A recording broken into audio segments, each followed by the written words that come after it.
Welcome to the DJ Insider Podcast, sponsored by Amplified Events.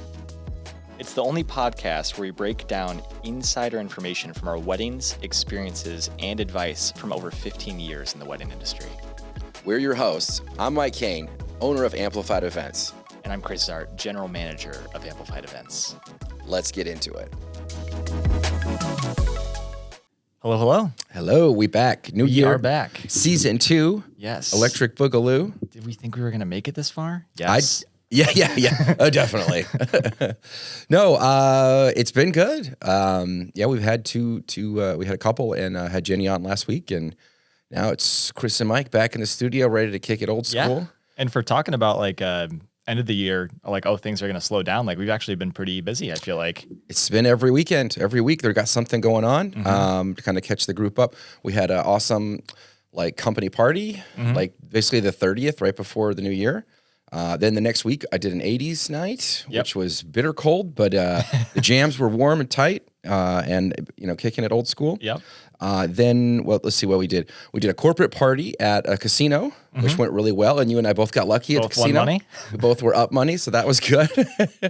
And then let's see, last Friday we did a corporate party at the New Journeyman, which was gorgeous, just beautiful. Yeah, I've been excited to finally check that out. We were supposed to do that party weeks ago, but it got canceled because we were supposed to get snow.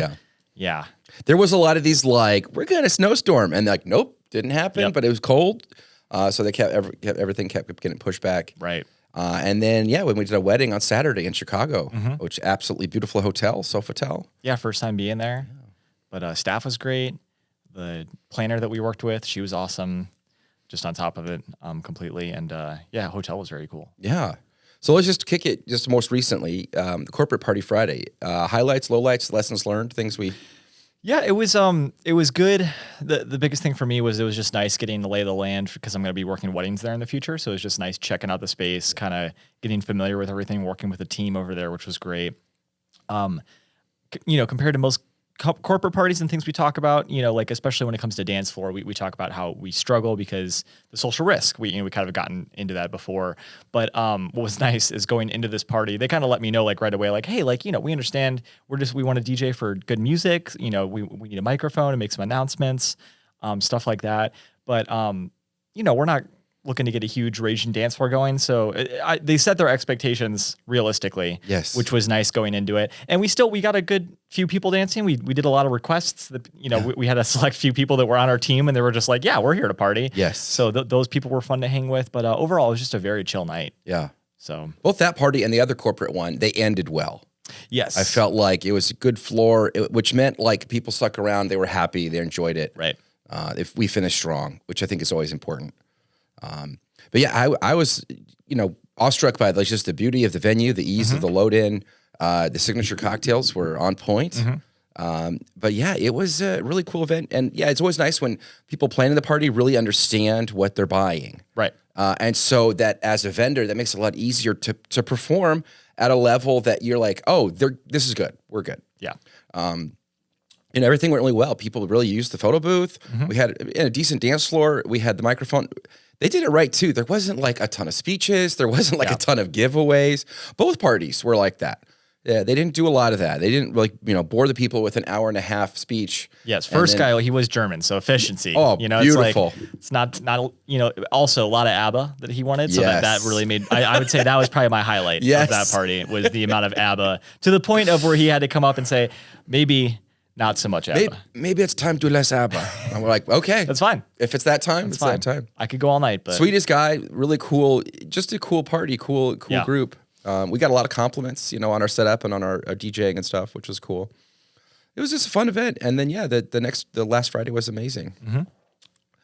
So let's flash forward to last Saturday in the city. I was impressed, first and foremost, the professionalism of that hotel. It's a 5-star hotel. It's in the Magnificent Mile. It's next level. We got this because of a planner had recommended us, and that was just Sweet Chic Events. They were incredible. Charlene was just killing it. Super organized, makes our job so easy. Yeah. The timeline, just coordinating with all the vendors, with the hotel. I mean, we got in no problem. Like there was a valet there to greet us. It was just unload, go, and they took the car and we got loaded up, set up in plenty of time. It's so gorgeous. I mean, we're gonna post some footage later on our Instagram of like the dance floor and of the facility. It's pretty cool. Yeah, I was really impressed with the layout and the attention to detail that the head coordinator there of the hotel. Like I saw him as we were setting up. He's walking around the room. He's checking the tables. He's literally picking up a fork to make sure it's like polished correctly. He like fixed it. He polished it himself. Like he's like really making sure that all the details are perfect. Which you know. Does it make a difference? Yeah, I think so. Because, you know, I think that, you know, when it comes to good visual effects in a movie, when you don't notice it, that's when it's good. You know what I mean? Like something in the background that you're like, oh, that looks real. Like when you really don't notice it, that's when you know that, you know, there was a lot of detail put in, a lot of care put in. All the guests get there and they're just like, wow, this looks fantastic. You know, that's what they're thinking about. And all the care that was put into all the work setting up the space there. So I really liked that. I mean, it reminds me of The Bear season 2, where the guy goes to work at the Michelin restaurant, and just the whole planning, every detail. I overheard his organizing. They always have like a pre-prep meeting with all the catering staff, and it's just the guy was just like, make sure you're doing this, make sure you're doing this. Like it was a very organized, well executed thing. Yeah. I mean.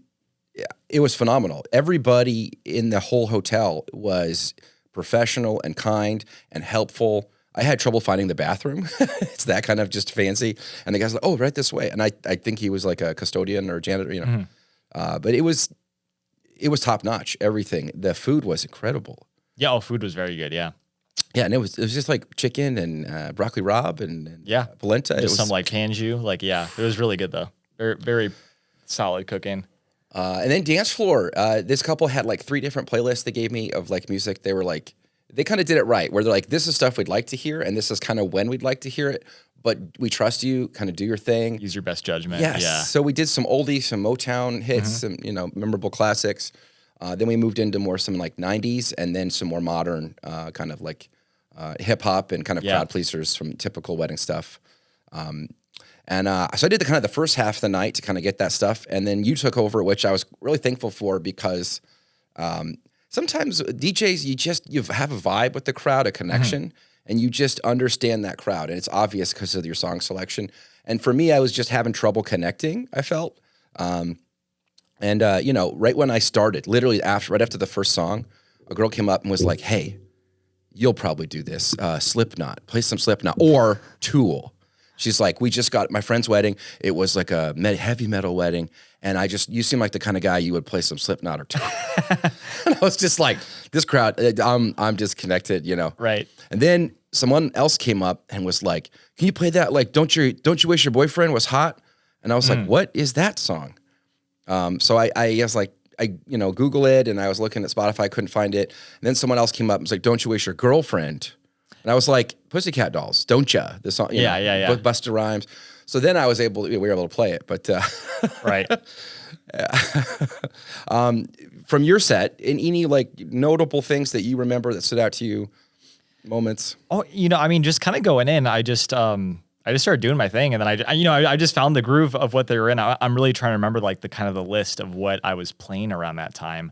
I think I kind of got into like a slight like newer pop girl power hour-ish set, like because I was doing like a kind of pop, and then I was the groom came up and he was talking about you know, some like reggaeton or like merengue, you know, stuff like that, which I love mixing that type of music. So I started with that, and then I was like, well, I'll try and do that, and I was throwing a lot of those like merengue hits and everything, and they just started really vibing to it. And so I was just like, I'm just gonna kind of stick around this and just like beat heavy stuff, and that's what they really liked. And then what was really weird is usually we talk about kind of starting the dance floor. We can usually go with a little more oldies, work up to more modern stuff. I ended up going like backwards. The second to last song we played was YMCA. Which like the maid of honor and like 2 other people were asking for it.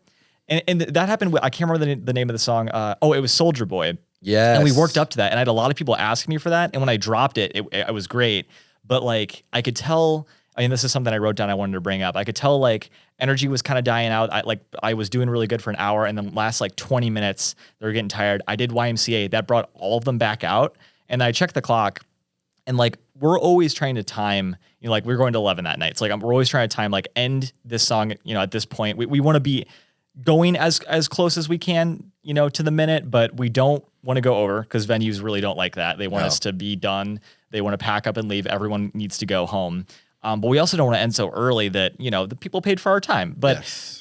There was a judgment call I made there of like, I just got everyone back on the floor. I don't want to take a risk, play another song, lose them again. So I ended 2 minutes early, which doing that, I've never had a couple say anything. But like, if you're listening now and you're like, if you see your DJ ended like a minute or two early, but the energy was up here. That's it. Really no complaints. Like Yes. real, it's that's how you want the night to end on just a really good high note.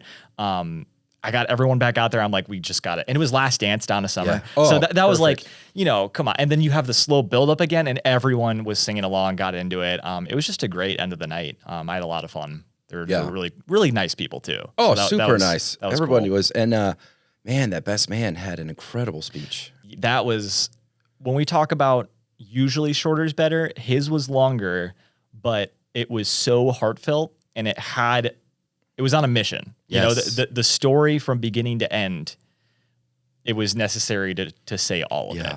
And yeah, that was a very good The speech. crowd was hanging on his every word. That might be like a top 5. That's yeah. Yeah. And so and I was like, that's how you give a speech. It brought up what I feel like is an important point that we see all the time. Of course, speeches, most of the time, people miss the mark. They do the dumb mistakes. Yeah. Sometimes fathers of the bride or fathers of the groom, they'll give the basic things is, first of all, you don't need to reintroduce yourself. We've already been introduced. For those of you who don't know me, like the DJ just introduced you, you don't need to say your name again. You want to have a strong intro. For those of you who don't know me, it's not a strong intro. You want to capture their attention and keep it and get right down to business. You also, what I see parents do, because of course they're proud of their kids' accomplishments, but don't list your kid's resume at their wedding as a speech. Of course you're proud. They're a doctor. They went to grad school. They finished first in the spelling bee. That's fantastic. Their soccer team went to state. Right. That's awesome. Guess what? Nobody cares. It's not that it's an accolade. It's an accomplishment. It doesn't really matter. What makes people feel things is when you talk about the character of the person, and then you talk about your feelings about their character. Right. Like, I'm so proud of my daughter. She is so hardworking. She's so diligent. She's accomplished so much in her life, and I know she's going to be an incredible spouse. And I can't wait to see the mother she becomes. Those are the things that people like melt their heart, and I want to listen. I want to hear about how this dad loves his daughter, or how this mother loves her son, or whatever. Those are the best speeches. Use a story from their childhood, not of something they accomplished or some embarrassing thing. Use a story to show that even at 6 years old, they still have that kind heart that, this And still you can comes. combine the two. Yeah, absolutely You could can. say like, my daughter, she started soccer in 8th grade. Yes. And she was not really good at it, but she tried and she got, and then that's why she is, has strong character. Sure. She perseveres. Connect it back. Yeah. As long as, but you're right. As long as you're focusing on the who they are, Yes. really, that's and that's what you're talking about. Why do you love them? Who they are? What makes them a good person? That's what people want to hear. The difference is, and this is why it translates, is I love my kid because of what they did, or I love my kid because of who they are. And I think everybody can relate to, I love my kid because of who they are. Right. That's a universal feeling. People start thinking of their relationship with their parents or their loved ones or their kids. And that's why people are hanging on the edge of their seat and connecting and feeling things. They're laughing, Right. they're crying, they're being moved by a speech because they can connect with the emotions. Guess what I can't connect to? They finished top of their class in law school. Great. I will never be in law school, so I really can't connect with that. And I bet you people who went to law school don't. That's another thing. Whatever, Yeah, it's of course an impressive accomplishment, and of course you're proud of your kid. That's kind of the given. What people should share in speeches are the vulnerabilities of the person's character and your feelings about that. Right. That makes for a better speech. And that was, to me, the best man just nailed it. He tied in his feelings for the groom. He tied in the groom's feelings for his dad, and the dad's conversation with the best man about the groom. And I mean, the way he was storytelling, as if I knew his dad. yes, You know what I mean, it felt like we knew his yeah. dad. Exactly. From the speech, we could connect. And even though that he's no longer with us, he passed away sadly. it felt like he was still there, and his character kind of lived on, and you could see it in his son and some of the qualities the son had. You know? Right. And to me, that's how you give a speech. That's what people will remember. That's what, set the course for the rest of the night. Yeah. In terms of like the energy and it's love, that kind of thing. The thank you speeches by the groom too were phenomenal as well. It was funny that he's like, I'm not much of a words guy, I'm more of a numbers guy, and then proceeds to like speak very eloquently, yes. and like we went for the same word. Yeah, exactly. Like he was so smooth. Like Yeah. I'm like, you're talking perfectly into the microphone. I'm like, okay, sure. Yeah, you're not good with words. He was very polished, Very and good. he had a kind of charisma, the Riz, as Yeah. kids call it. And just likable and just lovable and just, he kind of commanded the room. It was really cool. But fun wedding overall. Do you have any topics? I had one I kind of wanted to touch on. It's in a different direction. So Sure. if yours is, We can switch over. you go first. Go ahead. So one of the things, when they came up and they wanted the Docha by Yeah. the Pussycat Dolls, I was like, they were like, that's for my mom and she's going to leave soon, which is not, The guilt card, and it just implies that person's time's more important than anyone else having fun. Now, granted, that song hit, it went well. It's a pretty good song dance-wise, and it was a good transition from. They were the 90s crowd anyways. That's like right. that was kind of in their wheelhouse. Yeah. So Well, I think that song is 2000s, but it doesn't matter. Right. I just that picture energy, that, yeah. that energy of the song transitioned well. It's Yeah. just, it was like the reason I should play that song is because it's a good song, not because mom needs to leave. right. That's not as a DJ, don't give us that reason. Mm-hmm. Are you going to play it soon? Because she's tired, and I'm like, oh, I didn't realize it's her wedding, and we're doing everything for her. The other thing is like, oh, they're here and we want to play some more metal hits. And I'm like, well, guess whose wedding it isn't? Them. And guess which wedding they should do that at? Theirs, Right. I was like, I knew there was no chance I was going to be playing Slipknot and Tool. I didn't even know that. That's so As funny. cool and rock and, awesome as those bands may be or whatever, not danceable. Yeah. And definitely people are going to be questioning my sanity as a DJ and my ability as a DJ if I start playing that stuff. Right. That's going to ruin the energy, the flow, the vibe of the night. And that's definitely not the vibe the couple was going for. Do you have any other kind of examples of really bad excuses people give or reasons people give for you should play a song? Oh, that's a good question. I mean, we bring it up a lot, but of like when they're like, this is going to get everybody out there. Yeah. And I don't know if that's a genuine, like, Yeah. that's going to happen, or if you just really want to hear the song so that, because like, do you think that I'm going to be like, oh, you're a genius? I never thought about this before. Because I mean, I think usually when they say that, it's because they just want to hear it. It's not because they think it's going to be good for the floor. I do remember now at the end of the night, I was like literally going to play last song, so I couldn't anyways. But this guy came up and he was telling me like a bunch of songs, and there was this one, I can't remember what it was. It was Electric Slide. And I just didn't have the right time to play it. And then finally, that was kind of towards that night before YMCA, we played it, and that also hit really good. But he came up again and wanted to give me another song. And he's like, it was like when you took over for a sec, I went to go grab a water, and you weren't budging on something, and then I came in, and then he's like, oh yeah, the groom said to play this song. And I was like, no, I didn't. No, I didn't. I just like shook my head, and then he just walked away. And I was playing last song anyway, so there's nothing I could do. Yeah. There was no conversation after that, but I was like, okay. But yeah, no, the groom said it. Yeah. The groom was actually good about coming up and telling us. And could he you always play- was doing that. He So came I up was as like YMCA or salsa music. I think or- he would yeah. tell me directly. That's 100%. why I didn't And the groom see also you. told me, we trust you, do your thing, Right, you know, right. do what you think is going to be best for the dance floor. Yes. Here's what we like, and we try, The groom was not like, believe anything everybody says. Not dance floor related, but something that did happen that I think that these people had the best intentions, but this is just a lesson of like, just don't touch our stuff, please. Like it's something could break and then we don't know what is broken, but the photo booth stopped working. All the problem was that it was out of ink and paper, which is a really easy fix. Takes me like 3 minutes, change everything out, good to go. There's an error message that comes up when it does that. So they come up to me and they said, we've been messing with the printer. We reset everything. It's not working. And I was like, Okay. So I walk over, the error messages are not showing up. Yeah. So they like cleared it somehow, which I didn't even know how that was possible that they did that. And then they kept trying. I was like, no, you guys just, go dance for a little bit, just relax, grab a drink, come back in like 10 minutes and it'll be fixed, ready to go. So then finally I figured out what the problem was.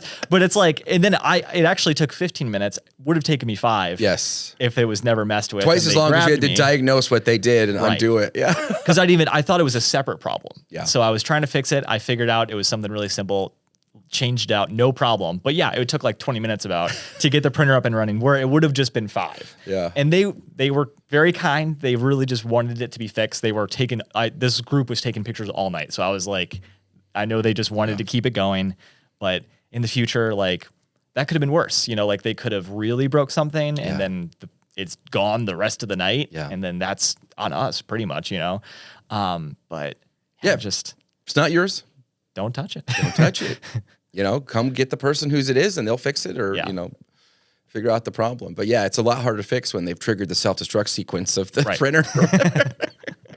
It keeps beeping. Is it Counting about to down explode? seems ominous. Do I cut the red wire and the green wire? Did that? There's sirens. That's really good. Two other things that I remembered, corporate gig. We were doing kind of jazzy background for dinner, which is pretty typical. People ignore it, but if not, it's nice, like Frank Sinatra stuff. Guy comes up wearing a bandana. He's got to be in his 50s. Yeah. 50s or 40s, late 40s. Just, he could tell he lived hard. And he's wearing a bandana in that age, just cool dude, and he's like, hey, how old are you guys? And I was like, where is this going? And I was like, yeah, I was born this day. I was born, He's like, oh, so you guys grew up, good music. Just play some classic. We don't like this jazzy, Frankie Blue Eyes stuff. I was like, okay, great advice. So we did some classic rock stuff. Yeah. That was great. We did some Boston and some other stuff, that kind of stuff from that era. And he's like, yeah, you guys are all right. And then that guy was like, oh, well, I know it's going to get the party going. And he's like, I want stuff from Wild Boys, that MTV2 show. He wants that song where that guy would like dance up on people. I think it's like techno the club theme from like Kick-Ass 2. Like it was like really specific. And he's like, that's going to get him going. And I was like, that is not going to get him going. And I was like, we're at a corporate party, sir. And, that's not going to get. We're going to scare everyone here. It just, when you get one thing right, it doesn't mean you're going to get everything right. And that's, he knew that, most of my coworkers like classic rock, right? But then I was like, then it got more specific to his taste.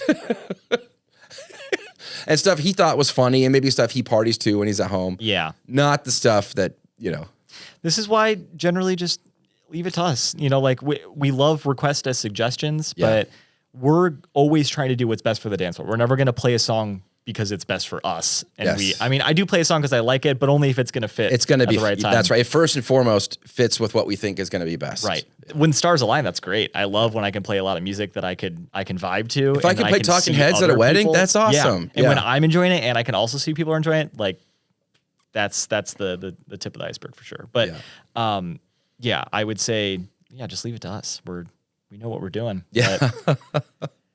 Yeah, we're not up there playing our taste. That's a big thing that people, especially at weddings, we're not up there playing there's of course stuff we prefer of the genre of wedding hits, that we like better, but and each DJ has their own signature kind of style and taste. Your strengths and what you know really well. Do. Yeah. And for you, I'd say like 2000s and like 80s hits. Like those are like. Love me some 80s. I'll hit them to death with some disco too. Yeah, I'll hurt some people. I'll hurt some people with some 70s disco for sure.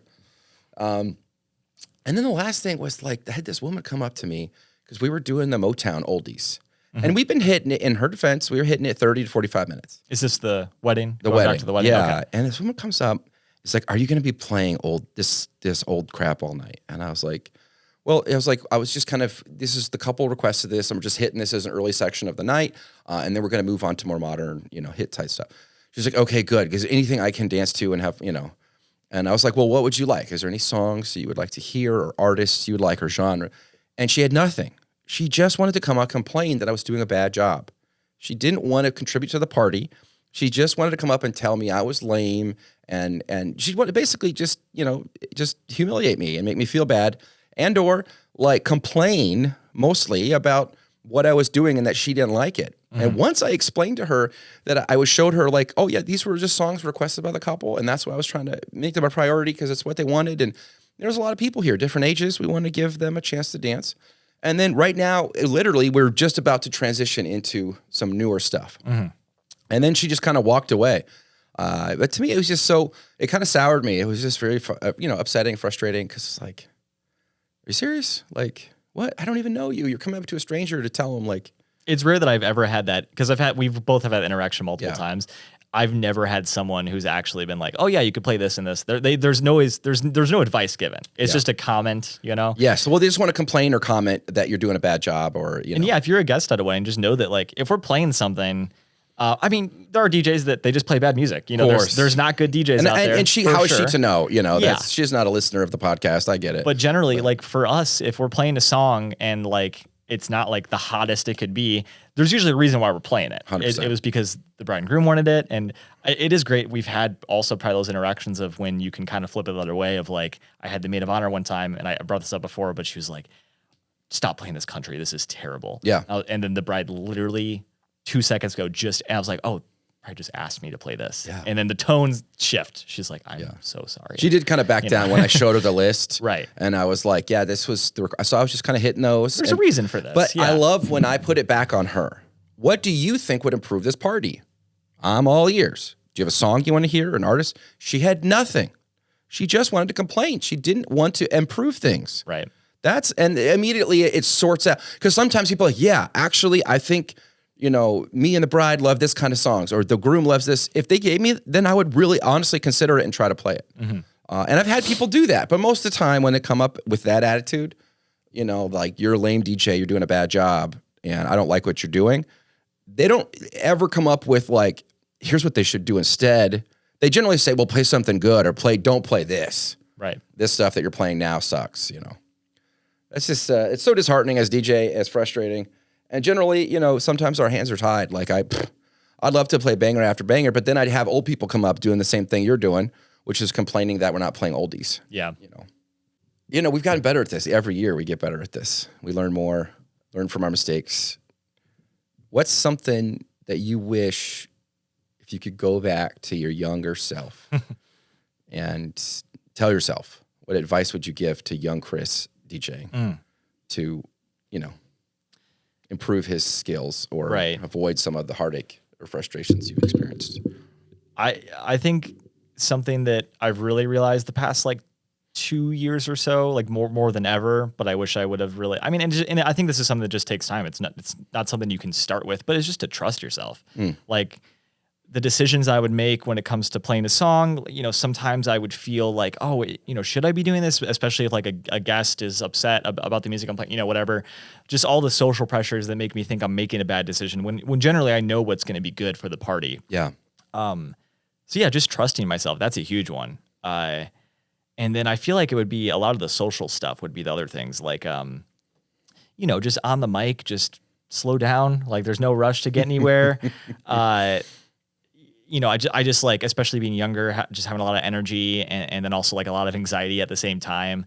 I never thought that I was like super like bad at speaking, but I'm like, I've always gotten better year after year because I'm just focused on being clear and taking my time, not rushing at all, sounding confident and but yeah, I think the biggest thing would be trusting myself, just, more than anything else.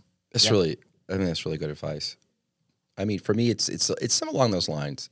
It of course, do with confidence.